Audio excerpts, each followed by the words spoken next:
release, so I was like, okay, that I should just stock up on these because they're okay. Yeah, if you're just joining us, Matt bought a ton of Zoa Rocks energy drink. So yeah. Uh, so I think I asked you last week, but how is it? Is it all right? It's not bad. There's a couple of the flavors that I'm not really a fan of. I do like the sugar free wild orange. There is also a lemon lime one that's okay, and then a coconut one that's pretty good. But yeah, they're fine. They when you can get them on sale, they come out a good bit cheaper than my Bang energy drinks. So that's always good. Save a couple of bucks. We got to get that sponsorship so you can just get it for free. God, that would be nice. Please like and subscribe. Click the share button. Tag Bang energy drink. Yeah, let's get that weirdo CEO to sponsor us. That'd be great. So let's talk about wrestling, though. All How right.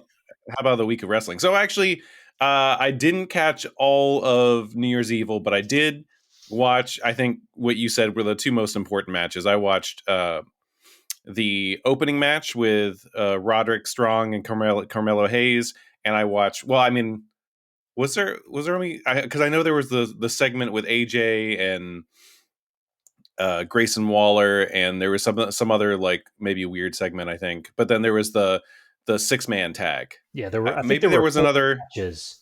Okay, The women's triple threat, Ciampa and Braun Breaker. yeah. The 6-man tag and Roddy versus Carmelo Hayes. And let's and again, I didn't finish it, but let's just get it out of the way. Like there was a bunch of NXT releases this week, and I think I get they're kind of starting off new and starting off a new year and all that stuff, but I don't know. I wish this had just happened. These releases happened on a more inconsequential week for the program, the show. But it's almost like with Braun Breaker kicking that NXT symbol that just like, oh, we're just gonna do this all right now. But I Yeah. think even if they waited till the end of the week and allow people to like digest is like, oh, this is a pretty good, this was a pretty great show, that would have just sat better. But like I think it did mar my viewing a little bit of it. Because I was watching it post kind of the firings and stuff. So no more Joe, no more Regal.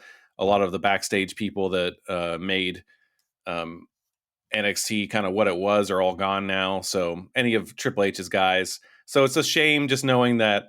I mean, the writing was on the wall, but it's pretty much it's clear now. Like or it's just done. It is truly NXT 2.0. Yeah. And I think the most telling thing is that they're not concerned with whether or not the new crop can wrestle. Yeah. And that became pretty obvious when you let Regal go. Half your coaches from the Performance Center were released.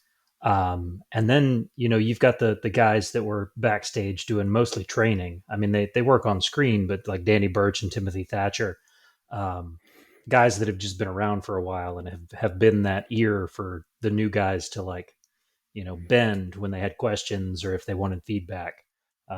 So yeah, it's not wrestling anymore. It's pomp and circumstance. And I think I said it in a text message to you the other day that NXT just became, 25 Ultimate Warriors. It's all for show, and it is not wrestling anymore. I hate that Braun Breaker is lumped in with this because he's a super talented dude. I kind of Yeah. feel the same way about Carmelo Hayes. Because on this card that featured, a ton of my favorites, Roddy and Carmelo Hayes, they tore it down. They probably could have gone another 15, 20 minutes and kept it entertaining. That match was excellent. Rest in peace to the purple belt. You gone too soon, but it was time if they were just going to keep wasting it. So that sort of sucks. But congratulations to Carmelo, picking up the unified North American Cruiserweight championship. I don't know what that means for Roddy. Yeah, I'm both. I kind of lump him in with Champa here as Yeah, because Champa's social media posts as soon as that show ended were not terribly promising for the future of NXT. yeah. Um, but yeah, I don't think Braun Breaker is a Roman Reigns. I don't think he can carry an entire brand like Roman has done for SmackDown. Um, but you know, I'll give it the benefit of the doubt just because I've been so diehard NXT for so long. I'm going to at least try. Um, Right. but if this just means more screen time for Joe Gacy, I'm probably out. We'll give if we remember, Roman was in the Shield. He was never the talking guy. He was never the guy that they really wanted to give a mic to. When they did, when he was on his own for those first few years, you have the infamous Tater Tots promo versus Sheamus. Like, I mean, he did find it. It took him a long ass time, and he was put at the top of the card like for a long time while he was finding himself. Um, There were but he got glimpses. there. Yeah. Yeah, When you would read a report that like Vince and all of his top cronies had left before Raw started, yeah, and then Roman got to do a promo late in the show that was like, yeah, nobody scripted that. That was just him. Like he knew what he was doing. He just didn't really function well in the canned script BS that they were handing him, like the tater tots. yeah. Um, I don't think they're giving him anything now. I think he's just going out Right. there and being a jackass, and he's loving every minute of it. Um, but yeah, I mean, Braun Breaker, he could be that guy. Um, I don't see the supporting cast. It really is.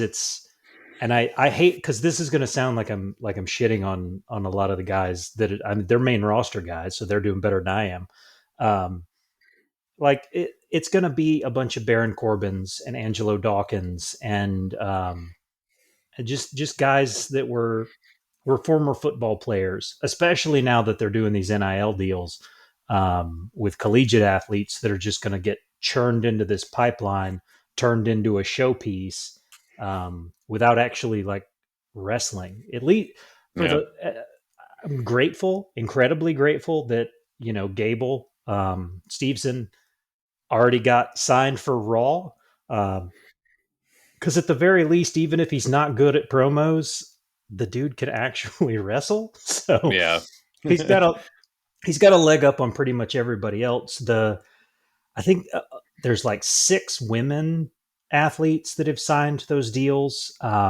Most of them are collegiate basketball players.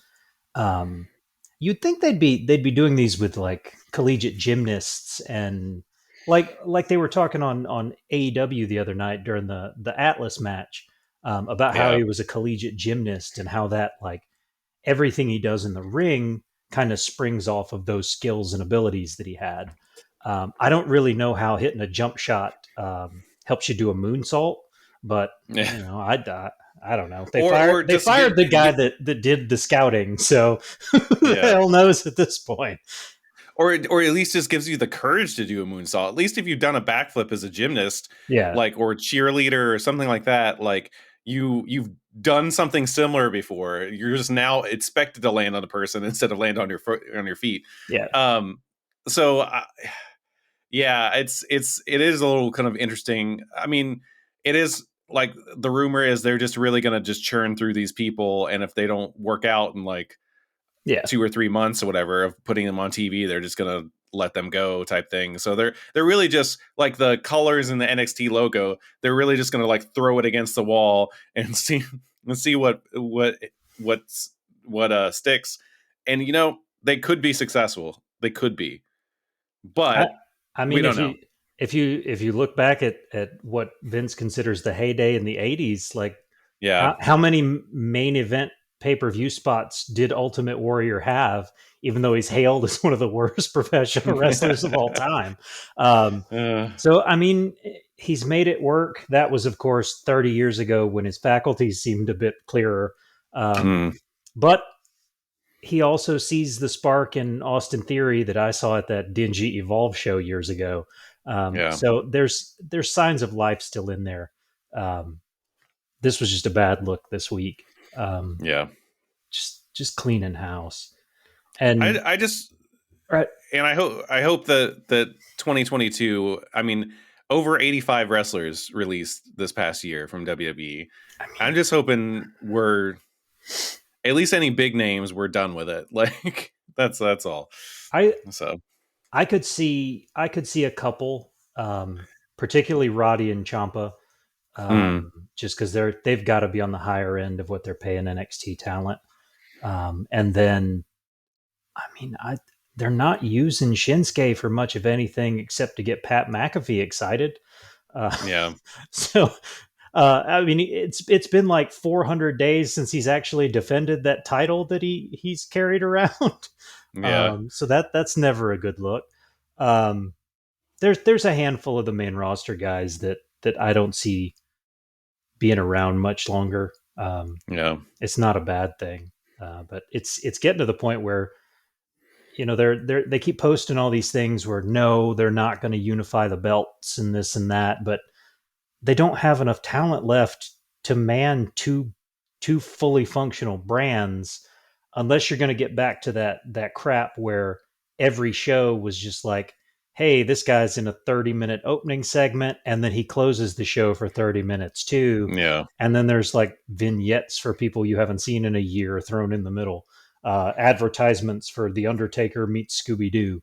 um, mm, it's I fear that's the direction. I hope it's not. But if that's where it's headed, they just unify the belts, merge the brands back together.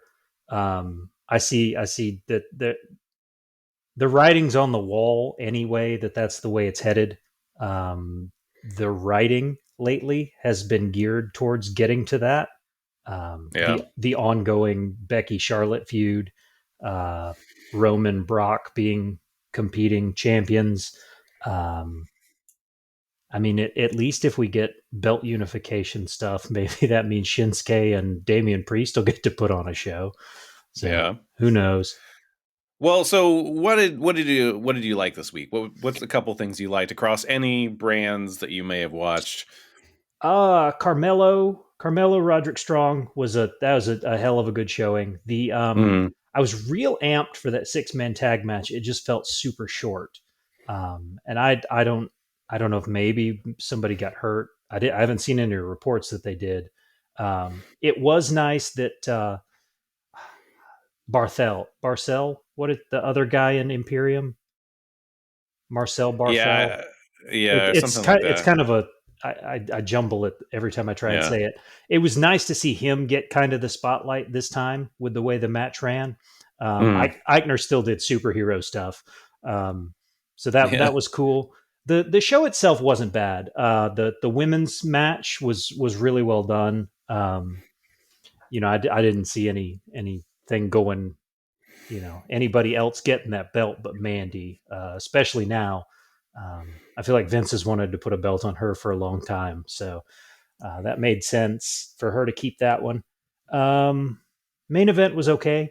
Their first match was, I think their first match was better, Mm, which is sad because this one did get a better build. Um, but I think I'm with you. When he kicked that X, it took me out of it entirely. I think that did a disservice to the match itself. Um, right. and no, you never want to see Ciampa lose Goldie. Rest of the week, we are getting Brock Lesnar versus Bobby Lashley at the Royal Rumble. It was confirmed on Monday night. They did the actual Fatal 4-Way that they were supposed to do 2 nights before to determine his number one contender. Bobby Lashley got the win. Big E looked like he was going to get it, much like at day one, and came up just short. Um, but I got to say, Paul Heyman cut a promo to open Raw that, I mean, that you can tell that man has a great deal of respect for both Bobby Lashley and Big E, and that promo was excellent. He talked Big E up like he should have been the champ for a decade now. Um, and Bobby Lashley's just made himself credible. So that was good to see him put Bobby Lashley over going into this. Rest of the week. Ooh, hell, I don't even. there's been so much, I don't even remember what was on Dynamite at this point. Well, so Dynamite, we had the end of the TBS Oh, championship tournament. you got We a got bunch of injuries on this one. Yeah, Jade Cargill. So I started off with the one where we don't have an injury for. Jade Cargill is our new TBS championship. It kind of felt like that was the case, from the very beginning of this tournament when they announced what it is. Let's see if she can hold it up together. You know, I um, I got to admit, I every match she's had up until now, I was like, I mean, the it's just whatever. But they gave her 15, 17 minutes, whatever it was, yeah, to work, and she's good at what she does. She yeah. sells well, which is for somebody that's built like her. Going up against significantly smaller opponents every time she's in the ring, it's probably a little hard to sell as well as Mhm. you would. But she sells really well. I was impressed with that. Yeah. We had opening the show. We had Daniel Bryanson or Brian Danielson. It's I'm never gonna get it right. What is Daniel Bryanson doing in the Impact Zone? Uh, let's see. So we have Brian. Let's call him Brian. Against Hangman to kind of that redo. I did not go back and watch this match because I had a work call. They called me when I was I thought I was done with work for the day, and they called me, and I to talk through some things, and I had to fight real hard to like not get excited at certain points of that match that I had on mute in the background because I didn't stop watching it. But it seemed to me it was much better, and it was a pretty damn good match. And if nothing else, that Players Tribune picture of Daniel Bryan in the training room afterwards is something else.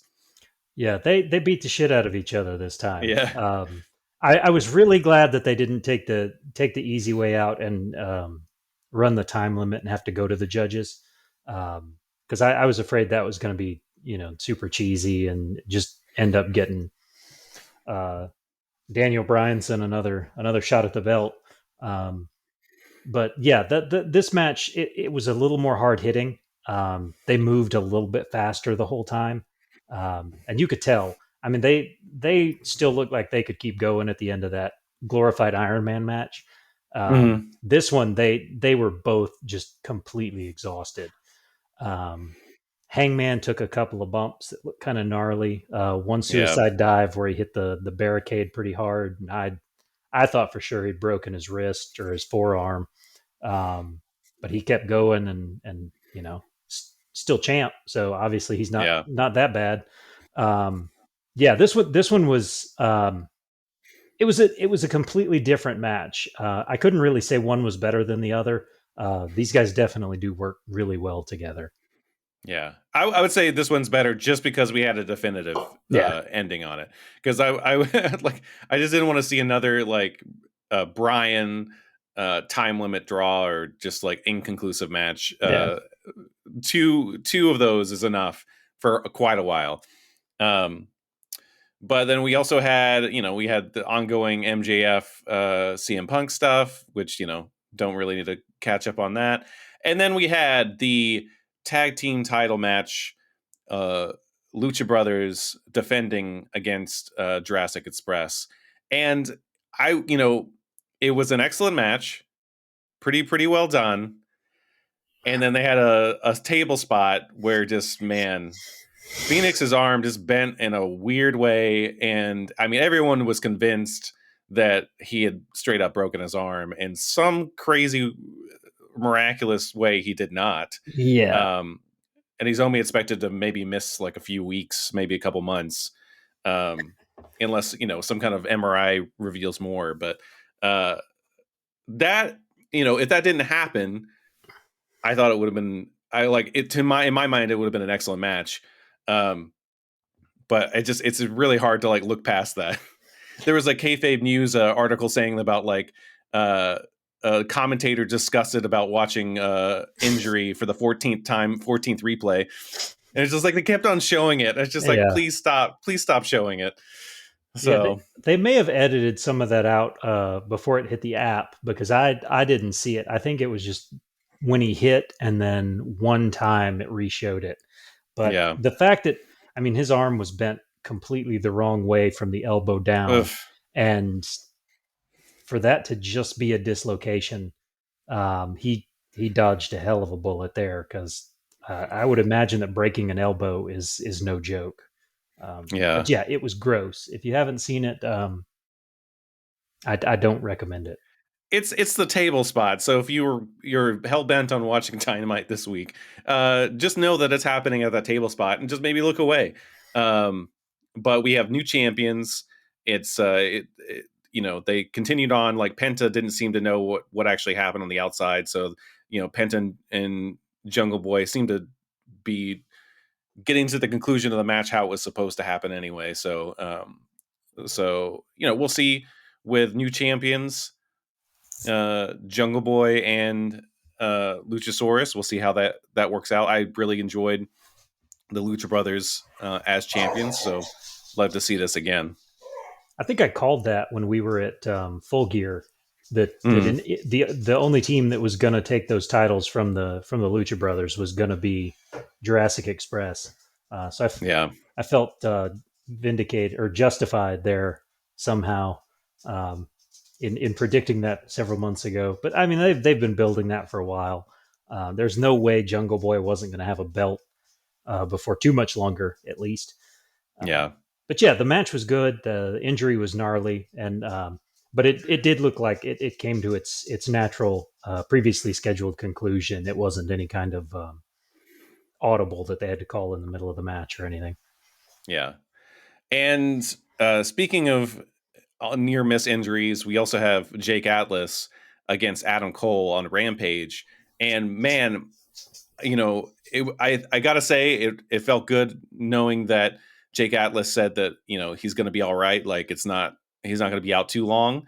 He didn't get any specifics, but this could have been a 10 month year injury, and he's presumably not going to be gone long. But he, I guess, just tweaked his knee when he like landed from a springboard when he got super kicked. So it didn't look so bad on the. It wasn't nearly as bad as watching the Phoenix thing. But man, that match beforehand, I thought it was excellent, and I Yeah, loved seeing Cole and Atlas go at it, and just all the reversals and just the acrobatics again. That using that gymnast training to good use, and just what a great kind of first showing against Cole. That's I thought that was a fantastic use of Atlas. yeah, and it was a good showing for Cole too, to put Mm, him in there with somebody that has that level of like technical savvy that they could do all those reversals and make it work. Um, yeah, that he's not just kind of flash and catchphrases. yeah. It was cool to get him to see him do a good bit more mat work. Yeah. And then it's just kind of going on to Atlas's time in NXT. Like, to me, Atlas would have fit in with this 2.0 like really well. Yeah, He's bigger. He's like the commentator who mentioned he's 230 pounds. He was definitely bigger than Cole. Um, I think I think Atlas could have been great in 2.0, but I think they were just kind of in a lot of senses cleaning house, and just getting rid of people, especially because he was basically put in the cruiserweight division, which I don't know if he's gained 25 pounds of muscle since he's been off TV, or if they were, just fudging the numbers because he looks, if you, depending on who you're putting in there against, he looks smaller, I guess. yeah. So I don't know. He was noticeably bigger, but not 20-ish pounds bigger. Yeah. But it was also a show where 400-pound Odyssey Jones had matches, so um, we played fast and loose with those cruiserweight rules. Yeah. But while Um, we're on Rampage, yeah. Dustin Rhodes, man, that guy, what, 5 decades of doing this crap, and he still just puts on just beautiful, Are we talking about beautiful. Battle of the Belts? Oh, that was Battle of the Belts, wasn't it? Yeah. I Yeah. So I I watched think it all at the same time. Yeah, me too, actually. So to finish off Rampage, we had another hook match versus Aaron Solo. I think you mentioned that you were worried about him getting stuck in Nightmare Factory hell, which is possible, but I think it's just another opportunity to put him in a safe match against essentially his people he's already trained with. Yeah. Like I'm assuming, well, I don't think Bear Bronson trained there, but I'm assuming that he's had some kind of warm ups with him and stuff as well. So it'd be nice to see him against someone that's, you know, a Cole or even somebody big like Dustin Rhodes. Would be a cool way to see like him handle that challenge. And then we had a tag match. I think it was Hayter and Britt Baker versus Riho, and I forget who was joining Riho. I can't remember either. Either way, I'm pretty sure Riho won. Yeah, because then we get to Battle of the Belts. So Cody tested positive for, or at least has had close contact with someone with COVID. So he was not able to perform on Battle of the Belts. He was not cleared. So we wish him a quick and speedy recovery, as well as Matt Jackson or anyone else that has gotten it or will probably get it in the next month, especially wrestling and going through all those airports and all that stuff. But so we had Dustin Rhodes and Sammy Guevara going for the interim TNT title, which was just, I thought was a bit peculiar. Like how fucking long is he going to have to isolate? Yeah. That we need an interim champion. That was a strange twist there. I mean, let them have this match just because, you know, Sammy's supposed to be on the card. Give the people that paid to go to Charlotte something. Yeah. But that why would we need an interim champion? He'd be gone for like 2 weeks tops, unless he gets hospitalized, and like then you can do an interim champion or just strip him of the belt. Yeah. But yeah, do Dustin and Sammy for like number one contender or something. Unless they were just hell bent to get to this Sammy versus the hell is that kid's name? Garcia? Yeah, Danny Garcia. Yeah. I guess they were just hell bent to get to that match. So I don't know. That felt a little weird. I think maybe just because it's literally called Battle of the Belts, they didn't want it to not be for a belt. I mean, they've got other champions that could have filled the void then. I mean, I thought it was like I think the TBS championship should have been on this Saturday card, or the tag match. I guess one of those should have been, because it's the first special event TNT show that they're going to do. I guess they had to put that belt on there. Yeah. But I mean, TNT even has to know like card subject to change. In a way that isn't just peculiar as shit.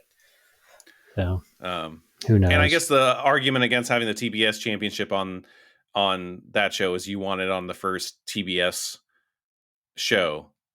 You want the TBS show championship on the first TBS night. That makes sense to crown it then.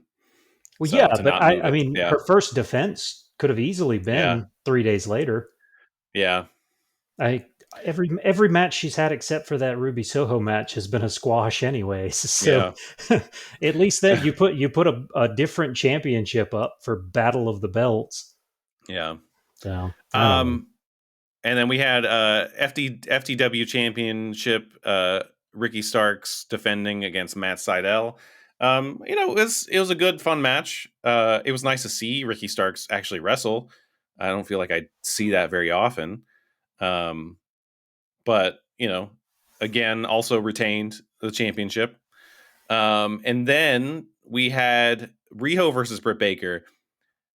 And I don't know, and maybe it's too early, but I kind of feel like I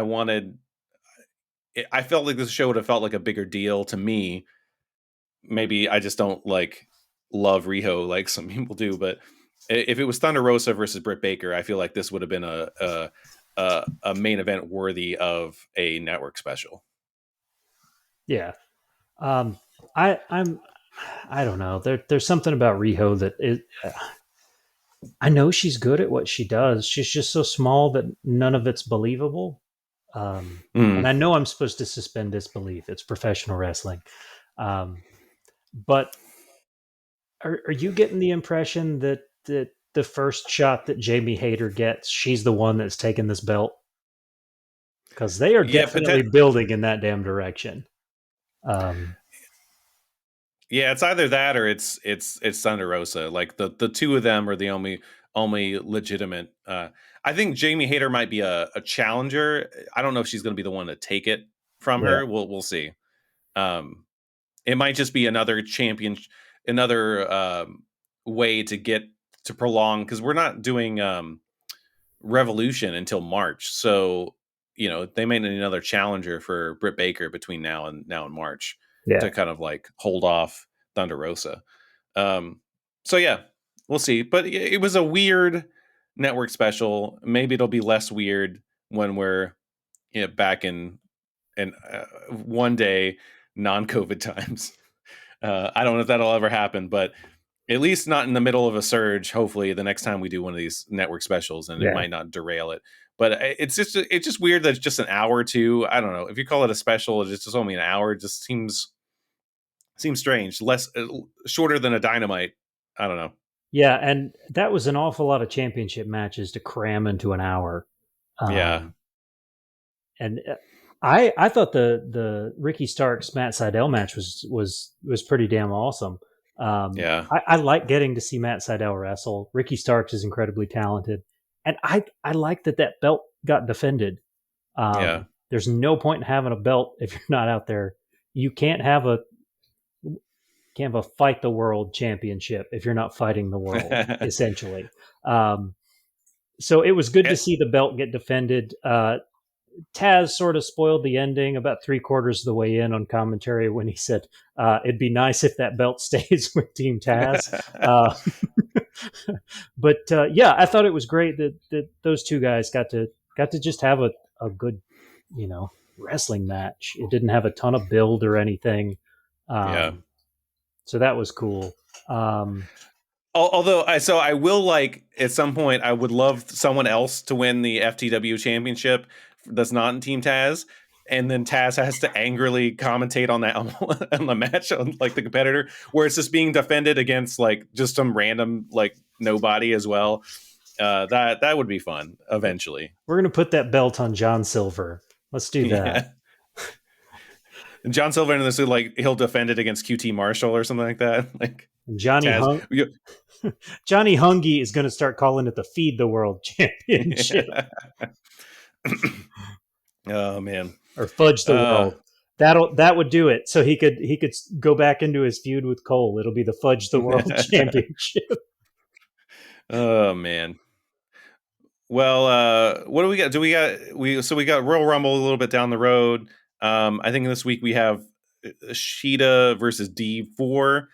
Um, it's some other like CM Punk versus Wardlow is happening this week, which I'm I'm at least happy to see Wardlow wrestle. I did. Oh, so there was I think this was this week, but that whole backstage segment with Punk where Punk pulls out the contract with Wardlow and he wants him to win the championship or the TNT title so he can thus give it to MJF because it's apparently in his contract. I give props to Wardlow. I've never seen someone like hold in the urge to murder somebody. That was the look on his face, and that was good. I liked it. Yeah, And I'm they as the MJF Wardlow relationship falls apart. I'm just curious. I'm mostly interested to see who gets custody of Spears when it's all over, because I feel like Wardlow's irritated with him too, but Spears follows Wardlow around like a puppy dog. Um, yeah. but yeah, I'm not thrilled about the fact that I'll have to see Wardlow lose to CM Punk. Um, but it will be nice to see Wardlow in another non squash match where the guy just gets the shit beat out of him with a chair as soon as the match is over. But if he Uh, starts the power bomb train on Punk, I'm gonna pop like hell for it. Because that, I mean, watching him in Gwinnett that night where I was at Dynamite, where the crowd was just like egging him on to keep power bombing that dude, and he was just like, "All right, whatever." I was like, I'm here for this. This guy going off plan and just destroying this dude for no real reason. Oh, we'll end here with some crazy news. Forbidden Door, Impact, the Nexus of the Forbidden Door. We have Mickie James, the Impact Knockouts champion, will be joining the Royal Rumble on at whenever the end of the month or whatever it is. Yeah. I think that's pretty. I think it's pretty cool. I think this would have been. I mean, props to Pat McAfee for how he announced it, referencing the trash bag situation. But man, I would love for her to have just shown up at the Rumble with no, because it's not like, oh man, someone's like hearing Mickie James got booked for that match, and she's like, oh man, I gotta subscribe to Peacock so I can watch the Royal Rumble now. That's I not happening, but it would have been a cool surprise. the the only reason I think that they're justified is that Impact probably wanted that out because the story's going to include that Hard to Kill is this Saturday, Yeah, next Saturday. So it at least gets a little bit of free press for that show. yeah, Um, but I watched SmackDown this morning and they gave it all away. Don't tell me a month in advance that Lita's going to show up in the Rumble. yeah, I mean, or the Bellas, who I thought have been going to turn up any number of times here lately. Um, Michelle McCool got announced. They gave it all away. Uh, yeah, like I get the Mickie James one. I don't get why Mickie James agreed to do this after her uh, best of luck in your future endeavors came with a hefty bag full of her shit. But yeah. because I sure as hell wouldn't have. I'd have told him to shove it. Um, but or then again, maybe she's just going to go super hardcore on this thing and just not show up. Um, I so I would I wouldn't blame her. yeah, I mean, I know there's probably an awful lot of zeros on this check, and it made it worth it for her. But yeah. I don't know. So I do wonder what Impact's getting in this. You could say the same thing with the AEW Forbidden Door, really. But like when last time WWE wanted something from Impact, they wanted Ric Flair for the Horsemen, I think, for the Hall of Fame. And in order to do that, to get Impact contracted wrestler Ric Flair, they basically traded them Christian, and that's the genesis of Christian's like Impact run. So I'm kind of wondering, is there some kind of quid pro quo here? Are they giving them an infusion of money? Like, there's got to be something. I mean, May, beyond, maybe yeah, some of that because NXT is flush with women mm, that get zero screen time whatsoever. I think like last night we were talking about the Rumble and how Mickie James is probably just a product of them not having enough women to fill the 30. Um, I mean, there's easily 15, 20 women at NXT, and you only ever see three of them. yeah, Um, maybe they're because trying to think through it from the Impact shows we've watched. There's not a lot of women over there that I can just think of off the top of my head outside of shit, they're not the Iconics anymore. Whatever they are, inspiration, Inspiration. Um, you got Perazzo, Mickie James. Um, those Rosemary, a couple of those tag teams, but there's not a ton of women over there. mm, So who knows? Maybe Mickie James, because I know she spent a little bit of time in the Performance Center. Maybe she just got to like cherry pick some new female talent to come over, yeah, so that she's got somebody to work with. Um, who knows? I would be okay with it because there's a lot of talent down there that they're doing nothing with. yeah, The fact that I mean, Kaylee Ray's on TV like every 6 weeks. Dakota Kai lost that street fight to Raquel Gonzalez, so she'll probably disappear for another 6 weeks. Um, just tons of them down there that they have nothing to do.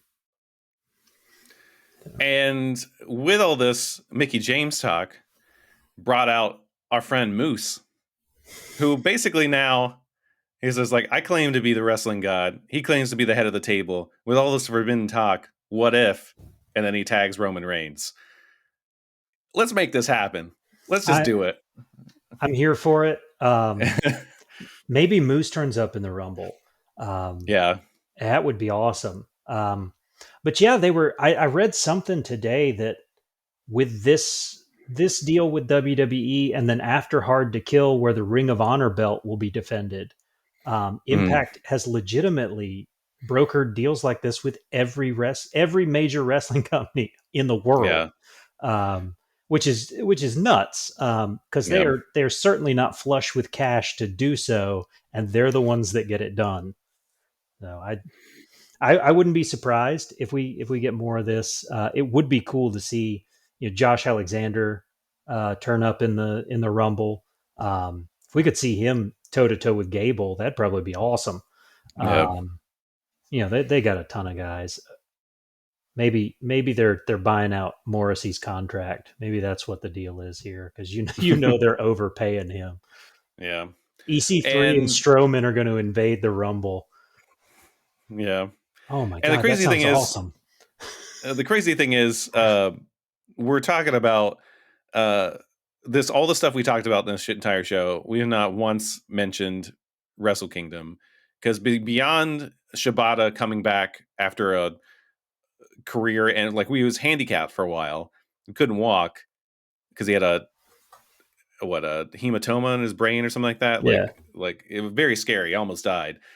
Him coming back is the only real news that I particularly heard from that show. Yeah. Which is sad. So I'm hoping that New Japan can kind of really reclaim that in the next year and kind of really get back to what we used to know. I didn't see anything about Wrestle Kingdom that didn't have Will Ospreay's name on it, and at that point I was like, I don't care.